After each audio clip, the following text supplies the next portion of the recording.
afternoon, everyone. Welcome to ATCM. I'm Dr. Bharat. Today we are going to look into sodium abnormalities. Coming to today's topic, we will look into the physiology of water balance in the body. Then we'll deal with hypernatremia and hypernatremia individually, looking into what are the common etiologies, how the patient can present with hyponatremia or hypernatremia to ER, what are the workup needed for those kind of patients, and how to manage the patient in a ER perspective. Coming to the topic, plasma sodium concentration is regulated by changes in water intake and excretion and not by changes in sodium balance. This is the core principle we need to understand in regarding to hyponatremia and hypernatremia. The sodium level changes according to the water intake and water excretion, not by a active mechanism that changes sodium levels. So therefore, hyponatremia is primarily due to the intake of water that cannot be excreted, and hypernatremia is primarily due to loss of water that has not been replaced. Similarly, hypovolemia represents the loss of sodium and water, while edema is primarily due to sodium and water retention. Coming to total body water, the total body water as a percentage of lean body weight varies with age and sex. Approximate values of normal value of total body water is around 80% in premature infants, 70 to 75 in term infants, 65 to 70% in toddlers, and 60% after puberty. TBW or total body water as a percentage of body weight is lower in individuals with more fat. So obese patients will have lower total body water. Total body water is divided into two main compartments, as we all know. It's intracellular fluid and extracellular fluid. The intracellular fluids contains about 55 to 70% of total body water, while extracellular fluid comprises 30 to 45%. The relative size of ECF and ICF varies with age. ECF is increased in infants and young children compared to older patients. The cell membranes are freely permeable to water but not electrolytes, and therefore help to maintain the different solute composition of the two compartments.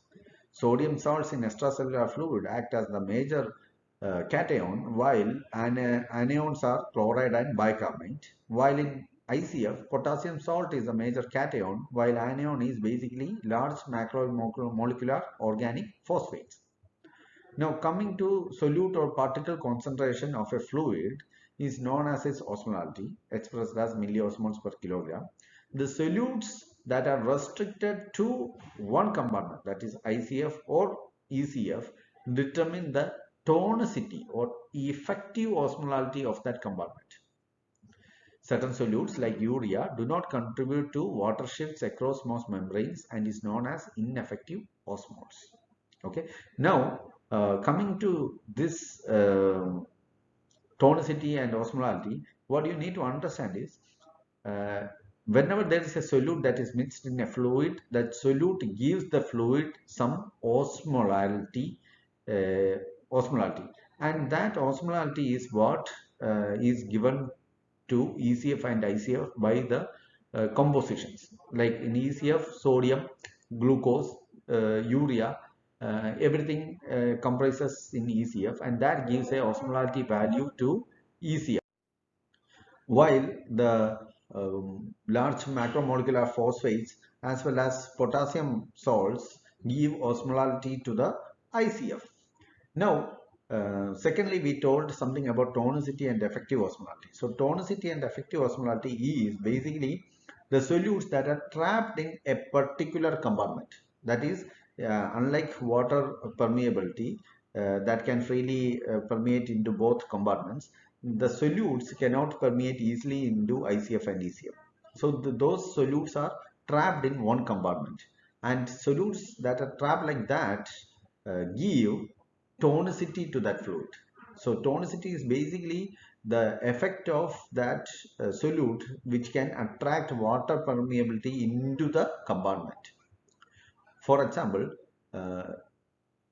sodium levels in ECF is elevated. Since sodium cannot permeate into the ICF, the sodium elevation is localized into ECF. That increase in sodium increases osmolality in ECF. Since sodium cannot permeate to ICF, it increases tonicity in ECF. Since tonicity is elevated, what body will do is body will start permeating water inside the ICF compartment to the ECF compartment. This shift in water from one compartment to the other compartment where tonicity is elevated is known as effective osmolality. So sodium, glucose all can cause effective osmolality to a compartment, while urea, even though it increases osmolality in the solution, urea can freely diffuse across membranes of ICF and ECF. Since it can freely diffuse across membranes of ICF and ECF like water, it doesn't add to the tonicity of one compartment. That is why urea is called as an ineffective osmol. Along with urea, one another substance that can do this is ethanol. So ethanol also will increase osmolality of the compartment ECF as well as ICF. It will increase, but since it can permeate to ICF and ECF both, it will not increase tonicity. Dehydration is defined as a reduction in total body water below the normal level without a proportional reduction in sodium and potassium, resulting in a rise in plasma sodium concentration. With primary loss of free water, as with unreplaced insensible losses or water loss in diabetes insipidus, the major biochemical manifestation is hypernatremia. Signs of hypovolemia are not present unless there is a marked degree of free water loss. Hypernatremia does not usually occur in patients who have an intact thirst mechanism and access to water, since stimulation of thirst can replace most of the water deficit. The ECF, coming to ECF as such, the ECF is further subdivided into intravascular, that is plasma water, and extravascular, interstitial spaces, in a ratio of 1:3. Fluid movement in ECF occurs through capillary wall and is determined by Stirling forces, that is capillary hydraulic pressure and colloid osmotic pressure. The transcapillary hydraulic pressure gradient exceeds the corresponding oncotic pressure, causing movement of plasma ultrafiltrate into the extravascular space. The return of the fluid into the intravascular compartments occurs via lymphatic flow. Coming to effective arterial blood volume. To understand effective arterial blood volume, we need to understand how ECF volume is regulated. The ECF volume is regulated by alterations in urinary sodium excretion mediated by variation in activity of renin-angiotensin-aldosterone mechanism, RAS mechanism, and sympathetic nervous systems, both of which promotes sodium retention, and secretion of natriuretic peptides, which promote sodium excretion. Now, this is mediated by sensors in the renal afferent glomerular arterioles for renin, carotid sinus for sympathetic activity, and atria and ventricles of heart for natriuretic peptides. These receptors respond to pressure, not volume. But in most physiological conditions, the pressure and volume changes are occurring parallel to each other. So, any pressure difference the sensors perceive will be translated into volume changes as well. Now, the loss of ECF volume can lead to a reduction in tissue perfusion. However, both do not always change in the same direction. Now, what do you mean by that? The loss of ECF volume can lead to reduction in tissue perfusion because loss of ECF volume means loss of intravascular volume as well as interstitial volume in the ratio 1:3. But there are conditions in which there will be increased interstitial fluid, but there is decreased intravascular fluid available for the patient. For example, patients like chronic cardiac failure, chronic liver disease, and chronic kidney disease patients. These patients, due to various physiological altercations, these patients will have increased ECF due to increased fluid content in the interstitial space. But since interstitial space is having more fluid, this fluid is coming from the intravascular volume, and the intravascular volume in these patients will be very low. So that is why we are saying loss of ECF volume leading to reduction in tissue perfusion always will not go together, because there can be condition in which ECF volume will be high but intravascular volume alone will be decreased due to significantly decreased oncotic pressures like in CLD, or significantly increased hydraulic pressures as in CKD, as well as CCF, congestive cardiac failure patients. Reduced effective arterial blood volume or reduced effective circulating volume are terms used to describe this discrepancy between hypoperfusion and increase in ECF volume. Coming to plasma osmolality. Plasma osmolality is determined by the ratio of plasma solutes and plasma water. So normal plasma osmolality in humans is between 275 to 290 milliosmoles per kilogram. The plasma osmolality can be estimated by the formula 2 into sodium plus the glucose divided by 18 plus blood urea nitrogen divided by 2.8. In this equation, the multiple of 2 for sodium is for considering the accompanying anions also, and the divisions for glucose by 18 and blood urea nitrogen by 2.8 is to convert the values of glucose and blood urea nitrogen, which is reported in milligram per deciliter, to millimole per liter. But if the glucose and urea concentration are reported in millimoles per liter, then the equation changes to 2 into sodium plus glucose plus urea. The contributions of glucose and urea are small when their concentrations are within the normal range. The plasma tonicity, which is also called as effective plasma osmolality, is the parameter sensed by the osmoreceptors and determines the transcellular distribution of water. As we told earlier, the distribution of water across ICF and ECF. Water moves from an area of lower tonicity, that is higher water content, to an area of higher tonicity, that is lower water content. The plasma tonicity reflects the concentration of solutes that do not easily cross cell membranes, mostly sodium salts, and therefore affect the distribution of water between cells and ECF.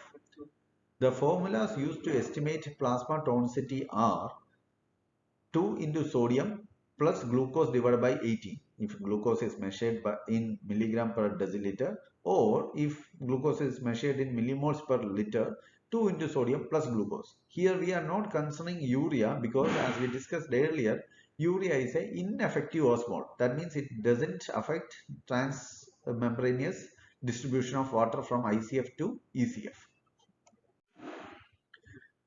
Hypernatremia in most cases has a fall in plasma tonicity, which results in osmotic water movement from ECF into the cells, including brain cells. In this setting, both the plasma tonicity and plasma osmolality are reduced. Hypernatremia is accompanied by an increase in plasma tonicity, which results in osmotic water movement out of the cells, including brain cells, into the ECF.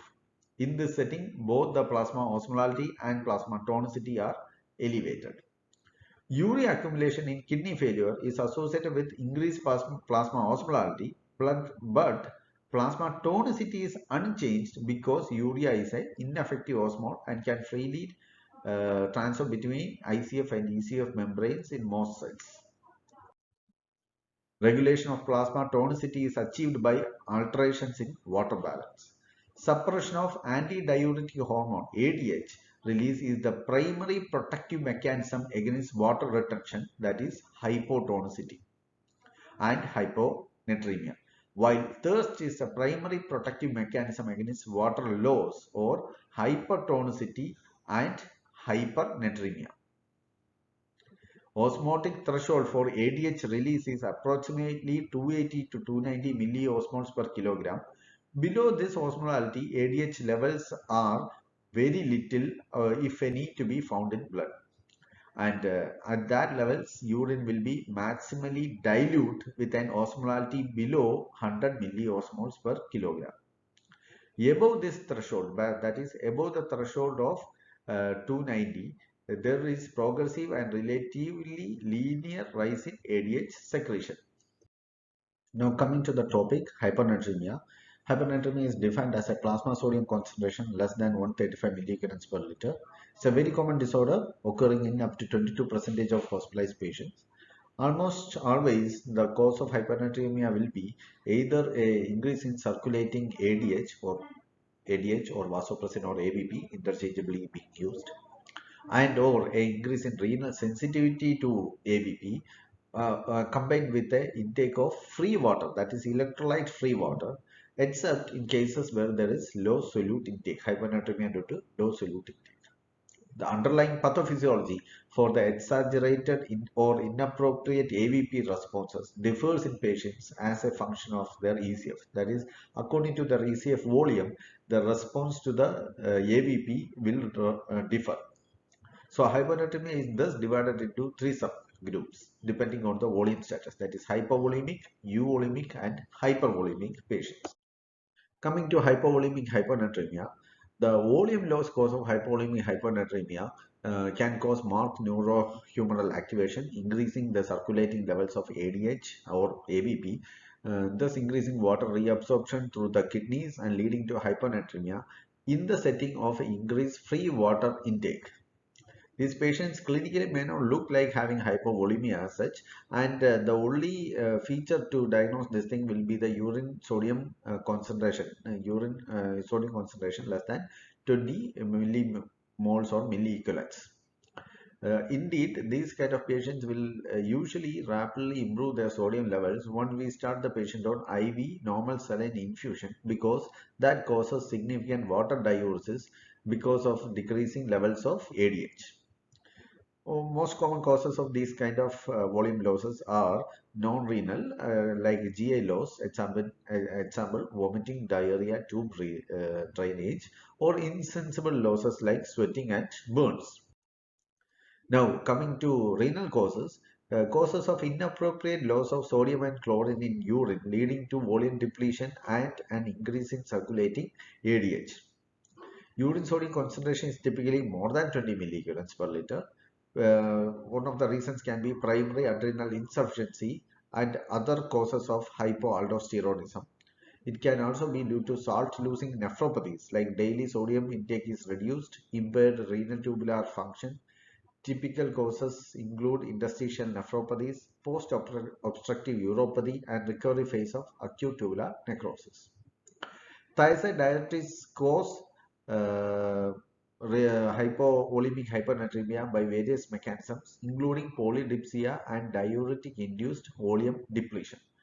Increased excretion of osmotically active, poor reabsorbable solutes like glycosuria or ketonuria can also cause hypovolemic hypernatremia. The central cause being the syndrome of cerebral salt wasting is a rare cause. Inappropriate natriuresis due to intracranial diseases causing hypovolemic hypernatremia is what is causing here. Associated disorders include subarachnoid hemorrhage, traumatic brain injury, craniotomy, encephalitis, meningitis. Distinction from the more common SIDH is critical because cerebral salt wasting will typically respond to aggressive sodium chloride depletion with normal saline itself. Now coming to hypervolemic hyponatremia, increase in total body sodium chloride with a proportionately greater increase in total body water is seen in hypervolemic hyponatremia. This is distinguished by the effect of urine sodium concentration. Urine sodium more than 20 milligallons per liter, like what we see in acute or chronic renal failure, and urine sodium less than 20 milligallons per liter as seen in chronic heart failure, cirrhosis, and nephrotic syndrome. Urine sodium concentration is typically very low, that is less than 10 in chronic heart failure, cirrhosis, etc., even after hydration with normal saline.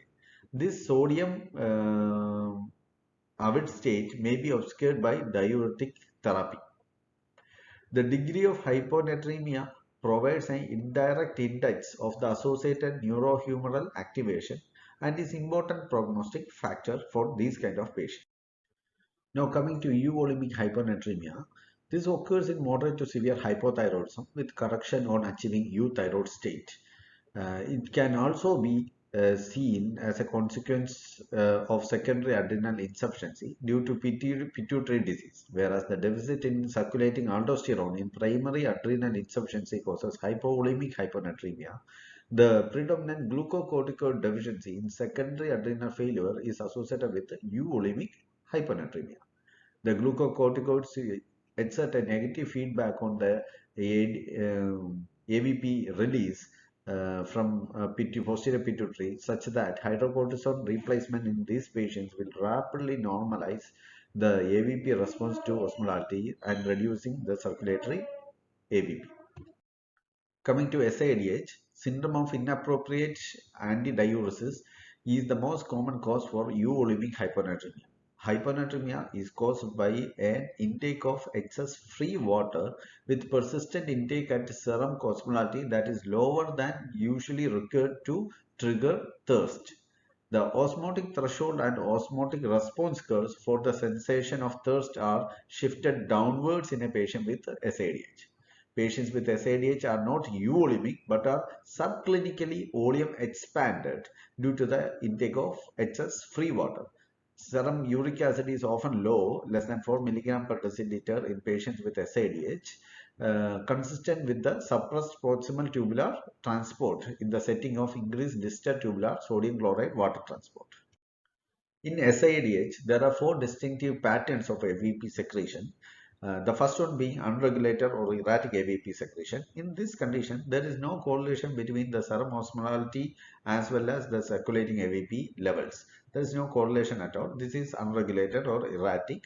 This is seen in about 1/3 of the patients with the SADH.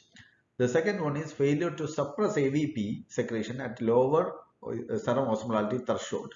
But the AVP secretion corresponds normally or physiologically in higher osmolar levels. The third one is something known as reset osmostat. Reset osmostat is nothing but the secretion of AVP or ADH is being resetted to a lower osmolar levels rather than the supposedly 290 milliosmoles per kg levels. The fourth one is basically there is no essentially detectable circulating AVP. This is known as nephrogenic SADH. Basically, there is a AVP-like substance that is causing diuresis that activates the V2 AVP receptor in kidney even when there is no circulating AVP from the host body. Now, these are one of the most common causes of SADH. There are multiple causes of SADH is there, but in this, what we have to look for is one of the common causes of SADH being malignant diseases, especially small cell lung carcinomas. In pulmonary disorders, there can be infections, pneumonias, viral pneumonias, but tuberculosis in India, tuberculosis can be one of the most common cause. Even asthma can cause acute SADH features. In coming to CNS, any infection like encephalitis, meningitis, brain abscess can cause SADH, and bleeding and masses, any SAH, SDH, intracranial hemorrhages or brain tumors, metastatic tumors to the brain, hydrocephalus, multiple sclerosis, everything can cause SADH. In coming to drugs that can cause SADH, the major things that we have to remember is SSRIs, tricyclic antidepressants, carbamazepine, and NSAIDs and vasopressin itself can cause SADH-like symptoms. The other causes of SADH being hereditary causes, idiopathic, and endurance exercise induced, and general anesthesia. Now coming to hyponatremia, that is low solute intake hyponatremia. Here we classically see this in alcohols who take a lot of beer, and also seen in severely restricted nutrient diets like extreme vegetarianism. What is happening here is the fundamental abnormality is inadequate dietary intake of solute. Since the intake of solutes is very much less, the urinary excretion of solutes is also decreased, and this decrease in urinary excretion of solute inherently prevent urinary excretion of water also, which causes hyponatremia due to retention of excess water. And this is most commonly seen in alcoholics who take a lot of beer, because beer consists of very low protein and sodium levels. Beer has around 1 to 2 milligrams of sodium only, and this causes significant water ingestion without that much of solute ingestion, causing dilutional hypernatremia. This is why the hypernatremia due to low solute intake is classically given the name of beer potomania. Now, these kind of patients are AVP levels in these kind of patients are easily suppressible if we start them on IV saline correction. Actually, these patients, if they start regular diet, that itself can correct their hypernatremia, or a saline infusion can rapidly correct them. We need to keep in mind that the rapid correction will occur, and patient can develop consequences of rapid correction like cerebral edema also. So that has to be kept in mind when we treat these kind of patients. And the saline correction, why this rapid correction occurs is that when a normal diet is resumed or when there is a saline infusion given, it rapidly causes urinary excretion of solute, which causes increased urinary excretion of fluid as well. Now, this is a summary of what we have discussed thus far. The algorithm basically is being given in an algorithm format. Initially, as we told earlier, assessment of volume status, putting the patient into hypovolemia, eulemia, and hypovolemia levels. In hyperolemia, we are looking at an increase in total body water levels and an increase in total body sodium levels, but total body water level increase is significantly higher than the total body sodium levels. Here we look into urine sodium levels, whether it's more than 20, which is seen in acute or chronic renal failure, or urine sodium levels less than 20, which is commonly seen in nephrotic syndrome, cirrhosis, or coronary cardiac failures. Now, in hypovolemia, there is decrease in total body water levels because of hypovolemia, but the decrease in total body sodium levels are much more greater. Here also there is more than urine sodium more than 20 and urine sodium less than 20 is there. If urine sodium less than 20, we are looking at external volume loss. Secondary to GI losses like vomiting, diarrhea, third spacing of fluids like burns, uh, and pancreatitis, trauma, etc. And if urine sodium is more than 20, we are looking at either central loss or renal losses. So renal losses can be due to diuretic induced or mineralocorticoid deficiency. It can be also due to increased diuresis secondary to ketonuria or glucoseuria, or can be due to bicarbonate loss in urine, or it can be due to cerebral salt wasting syndrome as a central cause. Now, coming to euvolemia, there is no edema at all. The total body water is elevated due to a patient taking more and more free water due to the increased ADH levels. But total body sodium level is remaining stable. So, urine sodium levels will be more than 20. This is currently seen in glucocorticoid deficiency, hypothyroidism, stress, drugs, and SIDH. Coming to the presentation of hyponatremia, the symptoms of hyponatremia are primarily neurologic, reflecting the development of cerebral edema within a rigid skull. Now, why this happens is that due to initial hyponatremia, there will be a CNS response, and the CNS response is an increase in interstitial pressure, leading to shunting of ECF and solutes from the interstitial space into the CSF space and then to systemic circulation. This is accompanied by shunting of or efflux of the major intracellular ions like potassium, then sodium and chlorine from the brain cells. This response prevents development of tonicity differences inside the brain cells, but acute hyponatremic encephalopathy rapidly emerges when these volume regulatory mechanisms are overwhelmed by rapid decrease in tonicity. Decrease in tonicity resulting in acute cerebral edema. Now, early symptoms can include nausea, headache, vomiting, Severe complication can rapidly evolve, including seizure activity, brainstem herniation, coma, and death. A key complication is normocapnic or hypercapnic respiratory failure. This is associated with hypoxia, may amplify the neurological injury. Respiratory failure in the setting is typically due to neurogenic pulmonary edema with a normal pulmonary wedge pressure. Acute symptomatic hyponatremia is a medical emergency occurring in iatrogenic settings like post-operative patients receiving a lot of hypotonic fluids that has decreased solute amount causing increase in vasopressin levels. It can also be associated with the glycine irrigation seen with the TURP surgery and uterine surgeries and for colonoscopic preparations. Acute hyponatremia can also be seen with the recent introduction to thiazides. It can be also seen in patients with polydipsia or patients who take MDMA because MDMA causes acute release of ADH and causes thirst mechanism, activation of thirst mechanism, which prompt patient to take a lot of free water and can also be seen with exercise induced, especially in marathons and endurance events where the patient has a loss of salt-free water through the skin by sweating. At the same time, patient is taking a lot of electrolyte-free water that causes increase in AVP levels. Women, particularly before menopause, are more likely than men to develop encephalopathy and severe neurological sequelae. Now, this reduction in intracellular osmolytes is largely complete within 48 hours, the time period that clinically defines chronic hyponatremia. This temporal definition has considerable relevance for the treatment of hyponatremia. The cellular response to chronic hyponatremia does not fully protect patients from symptoms, which can include vomiting, nausea, confusion, and seizures. The management of chronic hyponatremia is complicated significantly by the asymmetry of cellular response to the correction of sodium concentration. Persistent chronic hyponatremia results in efflux of organic osmolytes, that is creatine, glutamate, and all from the brain cells. This response reduces intracellular osmolality and osmotic gradient favoring water entry.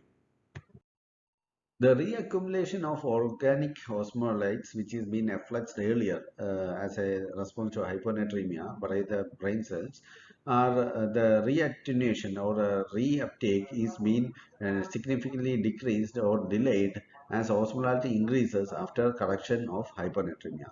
This sometimes results in degenerative loss of oligodendrocytes and is called as osmotic demyelination syndrome.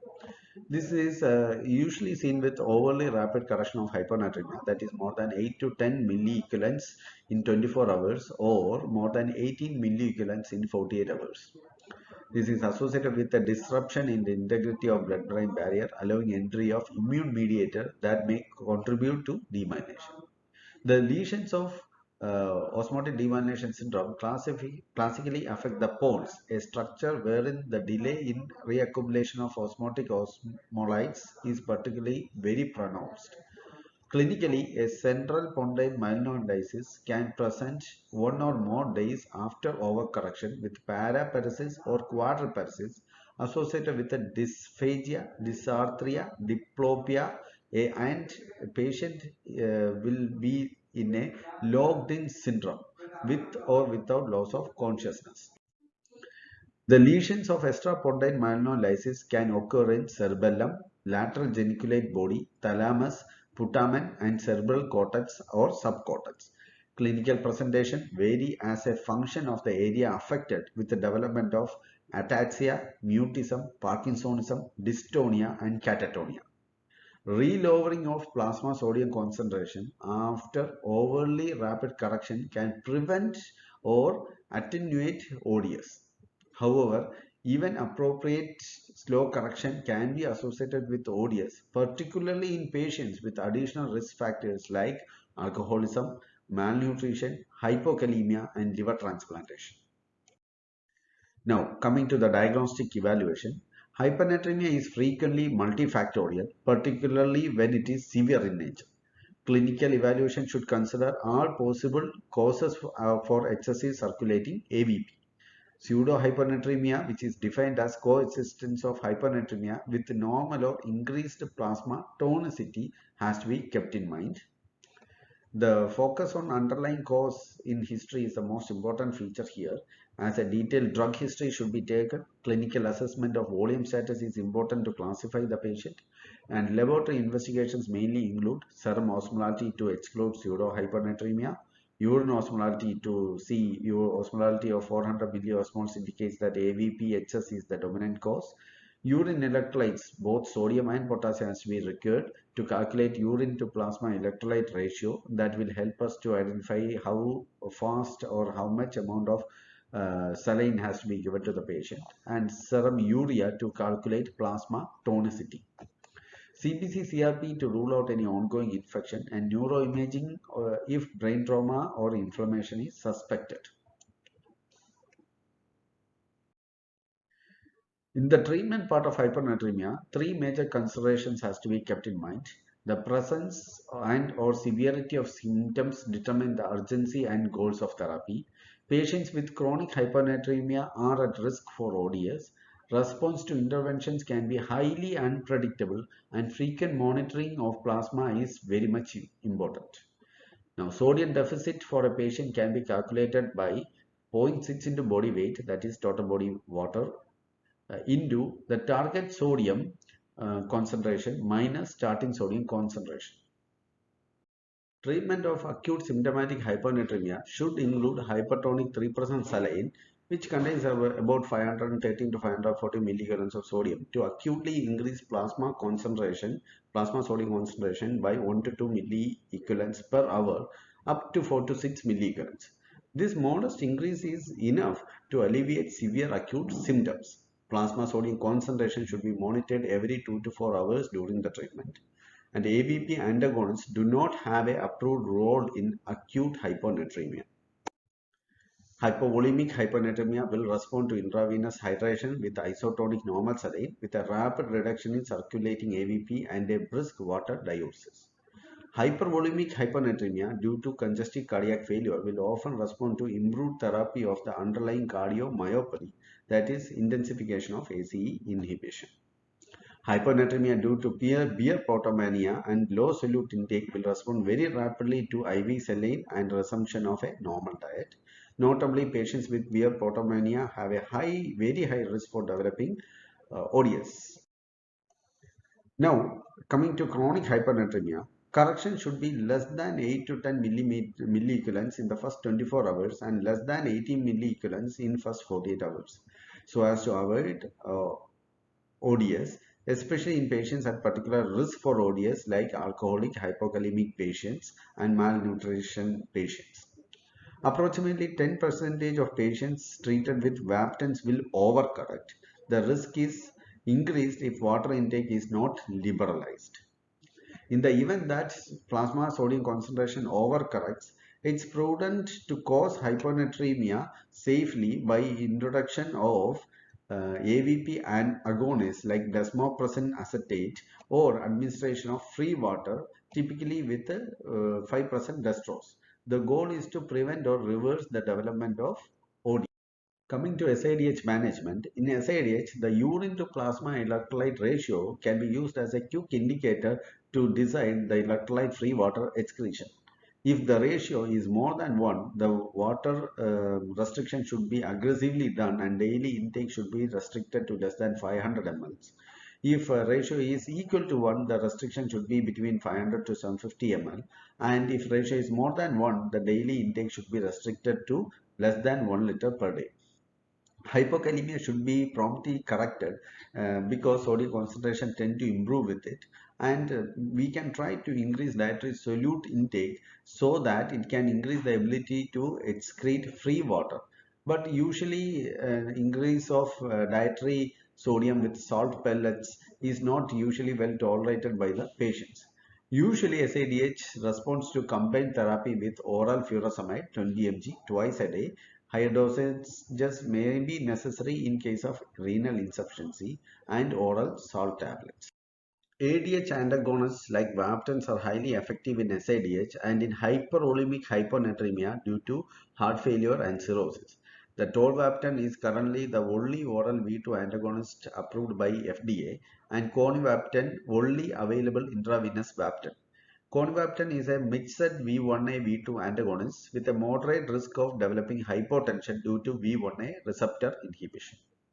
Abnormalities in LFTs have been reported with chronic tolvaptan therapy. Hence, the use of this agent should be restricted to less than 1 to 2 months. Now, coming to hypernatremia topic. Hypernatremia is plasma concentration more than 45 milliequivalents. Hypernatremia is usually the result of combined water and electrolyte deficit with the losses of water in excess to sodium. Considerably less common than hypernatremia, associated with mortality rates as high as 40 to 60%, mostly due to the severity of underlying disease process than hypernatremia alone. Hypernatremia is less frequently the ingestion of iatrogenic admission of excess sodium can be the causative factor, like administration of IV hypertonic saline or sodium bicarbonate. Usually in elderly individuals with a reduced thirst or diminished access to fluids are the highest risk for developing hypernatremia. In hypernatremia, loss of water is there in both renal and non-renal routes. Insensible losses of water increase in the settings of fever, exercise, heat exposure, severe burns or mechanical ventilation. Diarrhea is the most common gastrointestinal cause for hypernatremia. Notably, osmotic diarrhea and viral gastroenteritis typically generate stools with sodium and potassium levels less than 100 milligrams, thus leading to water loss and hypernatremia. In contrast to this, secretory diarrhea typically produces isotonic stools, thus hypovolemia with or without hypovolemic hypernatremia can be seen. In the renal causes of hypernatremia, renal causes of fluid loss causing hypernatremia, osmotic diuresis is one of the most common causes. Osmotic diuresis secondary to hyperglycemia, excess urea or post-obstructive diuresis or mannitol is one of the most common causes that can be causing hypernatremia. Or water diuresis occurs in central or nephrogenic diabetes insipidus can also cause hypernatremia. Coming to the etiology of hypernatremia, diabetes insipidus is one of the most common causes, followed by other causes classified as renal resistance to ADH causing diuresis. This can be either due to acquired causes or genetic mutations. Genetic mutations can be complete or partial. The acquired causes most commonly are due to electrolyte disturbance in electrolytes like hypercalcemia and hypokalemia, or can be due to drugs like lithium ifosfamide and multiple antiviral agents. Pregnancy can also cause hypernatremia, which is very rare, but in late pregnancy, vasopressinase like substances will be circulating in the fetal, placental and maternal circulation that can cause increased diuresis causing hypernatremia. Now, in hypernatremia presentation, similar to hyponatremia, it's basically neurological due to the shift of water from ICF to the ECF in brain cells. So, increases in osmolality of ECF causing effluence of intracellular water and cellular shrinkage. Symptoms are predominantly neurologic. Altered mental status is the most frequent, ranging from mild confusion to lethargy to coma. Sudden brain cell shrinkage may lead to parenchymal or subarachnoid hemorrhages and or subdural hematomas. However, these are primarily encountered in pediatric and neonatal patients rather than adults. Osmotic damage to muscle membrane can also lead to hypernatremia rhabdomyolysis. Brain cells accommodate to a chronic increase in ECF osmolality after 48 hours. Patients with chronic hypernatremia are less likely to develop severe neurological compromise. However, this predisposes the patient to the development of cerebral edema and seizures during overly rapid correction, that is correction more than 10 milliequivalents per day of hypernatremia treatment. Coming to hypernatremia evaluation and workup, the importance is given to history to look for the presence or absence of thirst, polyuria and extrarenal source of water loss. The detailed neurological examination has to be done to assess the neurological status of the patient, and assessment of ECF has to be done.